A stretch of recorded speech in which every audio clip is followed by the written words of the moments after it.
Party ఊరా పైసలు లేవురా, 50 రూపాయలు మాత్రమే ఉన్నాయి. ఏం చేద్దాం రా? అరే నిన్న మొన్న నడుచుకుందిరా బెట్టింగ్ యాప్, దానిలో 50 రూపాయలు పెడితే 100 రూపాయలు వస్తుందిరా. సరేరా ఆడదాం. మరి అరే 50 రూపాయలు బెట్టింగ్ వేరాను వేస్తున్నారా? ఇంకా ఆడు. అరే 100 రూపాయలు వచ్చిందిరా. ఏ 100 రూపాయలు పెట్టి ఆడరా ఇంకా. ఆగరా పెడుతున్నా. 1000 రూపాయలు వచ్చిందిరా. ఇంకే అరే ఇప్పుడు 1000 రూపాయలు పెట్టేరా. ఆగరా వేస్తున్నా. ఇప్పుడు ఆడు. బా వెళ్ళిపోయిందిరా. పోయినరా.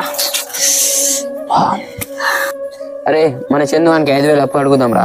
అడుగుదాం లే మళ్ళా. గెలిస్తే అదృష్టం రా, తిరిగి ఇచ్చేద్దాం.